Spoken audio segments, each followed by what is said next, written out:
हम ही को कातिल कहेगी दुनिया, हमारा ही कत्लेआम होगा। हम ही कुएं खोदते फिरेंगे, हम ही पे पानी हराम होगा।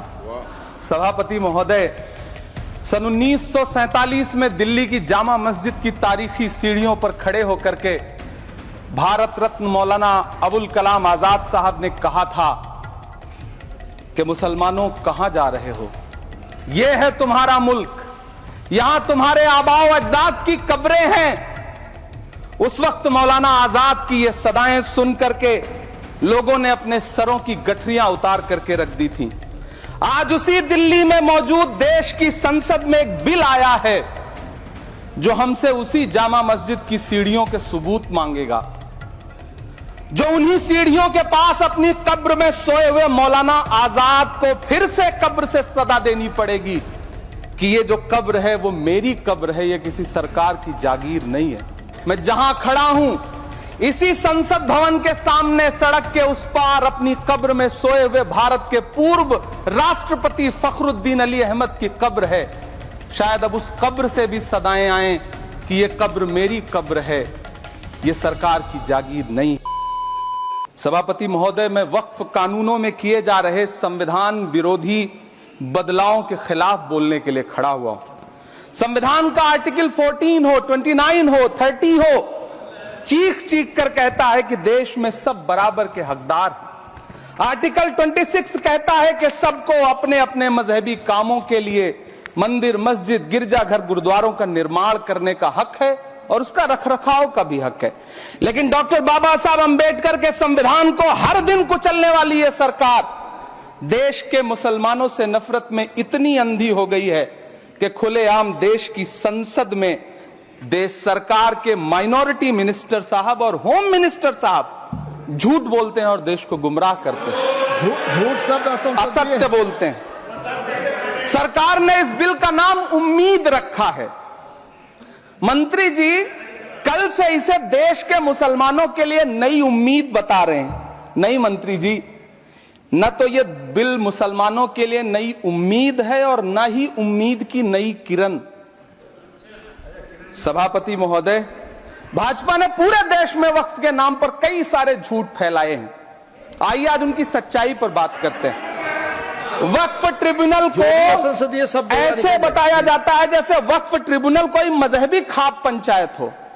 सभापति महोदय, जबकि सच्चाई यह है कि वक्फ ट्रिब्यूनल भी तो सरकारी न्यायिक विभाग है जिसमें सरकार द्वारा नियुक्त जज होते हैं, जिसमें प्रशासनिक अधिकारी होते हैं, कहीं ऊपर से थोड़ी आ गए।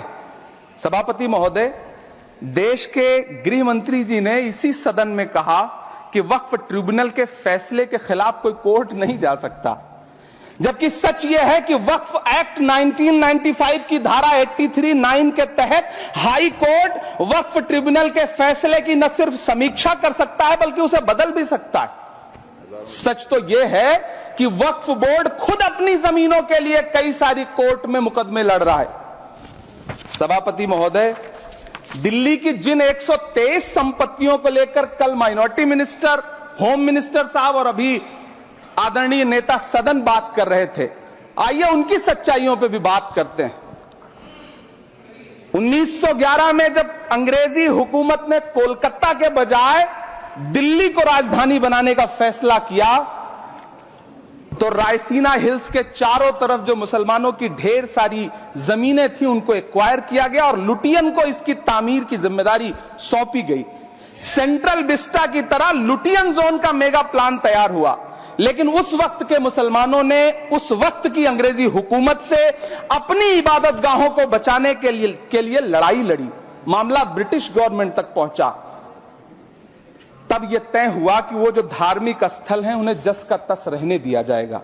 इंडिया गेट के बगल वाली मस्जिद हो, जाब्तागंज, सुनहरी बाग मस्जिद हो, पार्लियामेंट रोड वाली मस्जिद हो, ऐसी 123 संपत्तियों के मैनेजमेंट के लिए 1913 में मुसलमान वक्फ वैलिडेशन एक्ट बना और उसके बाद एक नया शहर बसाया गया जिसे लुटियंस जोन का नाम दिया गया।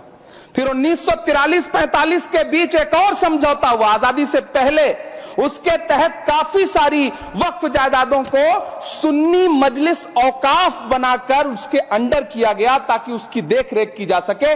गृह मंत्री जी 2 दिन से सदन में जो बात कह रहे हैं वो दरअसल 123 संपत्तियां उसी सुन्नी मजलिस औकाफ के तहत आती है। सभापति महोदय, आजाद भारत आजाद हुआ। आजादी के बाद भारत में 1954 में वक्फ एक्ट लागू हुआ, जिसकी धारा 9 के तहत 1964 में केंद्रीय वक्फ काउंसिल का गठन हुआ।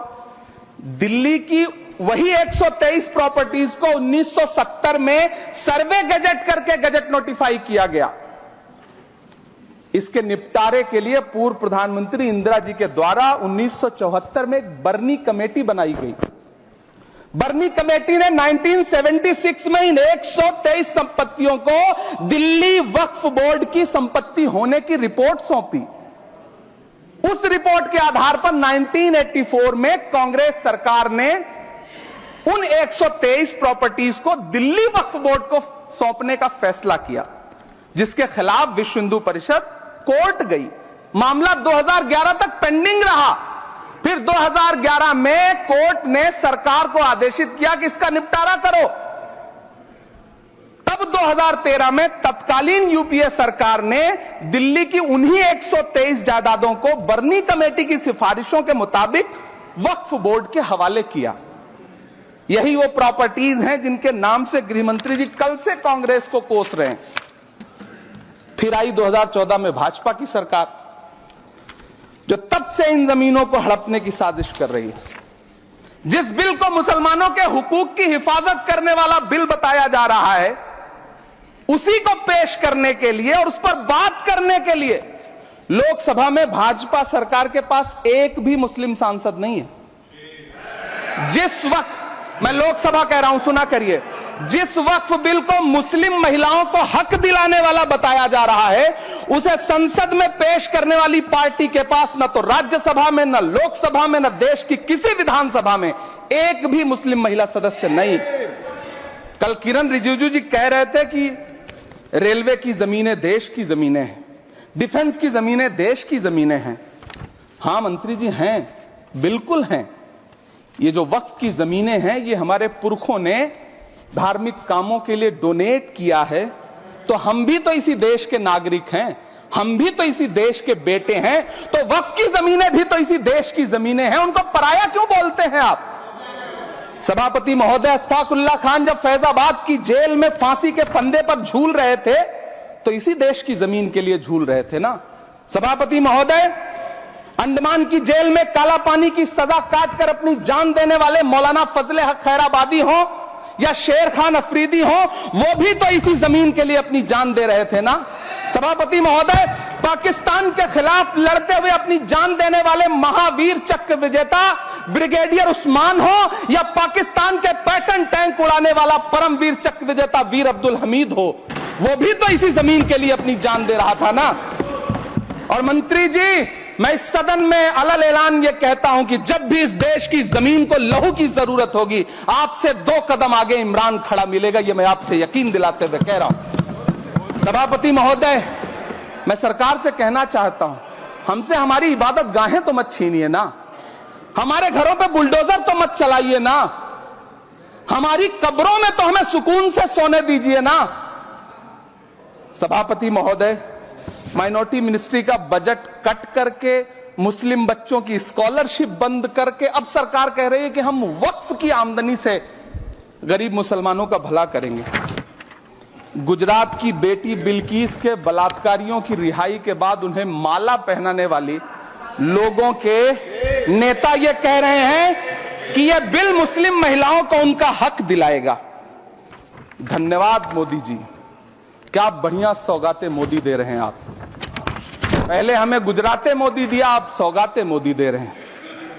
लेकिन यह सरकार इतना याद रखे कि इसी ठसक के साथ देश की संसद में सीए का कानून भी लाया गया था और कहा गया था बड़े बड़े भाषण देकर के कि पड़ोसी देशों से हिंदू भाइयों को ला करके यहां नागरिकता दी जाएगी। लेकिन मैं आपके संज्ञान में लाता हूं सर कि पिछले इतने दिनों में इनसे नागरिकता लेने के लिए 2000 व्यक्ति भी नहीं आए, जबकि इसके उलट इन्हीं की सरकार में पिछले 10 साल में 15 लाख से ज्यादा भारतीयों ने भारत की नागरिकता छोड़ करके दूसरे देश में जाकर के बस गए। यह हुआ उस कानून का अंजाम। सभापति महोदय, इसी तरह की जिद के साथ किसानों के खिलाफ भी कानून लाए गए थे। जिस तरह आज वक्फ के फायदे गिनाए जा रहे हैं, उसी तरह से किसानों को भी कृषि कानूनों के फायदे गिनाए गए थे। लेकिन अंजाम क्या हुआ? 700 किसानों की शहादत लेने के बाद सरकार को अन्नदाता किसानों के सामने घुटने टेकने पड़े और कृषि कानून वापस लेने पड़े। जिल्ले इलाही, जमहूरियत जो है वो नफरत और ठसक से नहीं चलती है, अकड़ से नहीं चलती है, उसमें सबकी हिस्सेदारी जरूरी है। कल देश के माइनॉरिटी मिनिस्टर ने लोकसभा में खड़े होकर एक शेर सुनाया था कि मुझसे कोई बदगुमान न हो, तो मैं उन्हें एक शेर सुनाना चाहता हूं कि मैं आज जद पे हूं तो इतना खुशगुमान न हो, मैं आज जद पे हूं तो इतना खुशगुमान न हो, चराग सबके बुझेंगे हवा किसी की नहीं। नीतीश कुमार जी हो, चंद्रबाबू नायडू जी हो, चिराग पासवान जी हो, जयंत चौधरी जी हो, देवे गौड़ा जी हो, जीतन राम मांझी जी हो, सबको समझना पड़ेगा कि जब जंगल में आग लगती है तो न वो बरगद बचते हैं जो हवा को आंधी में तब्दील करते हैं, न वो बांस बचते हैं जो आपसी रगड़ से चिंगारी पैदा करते हैं।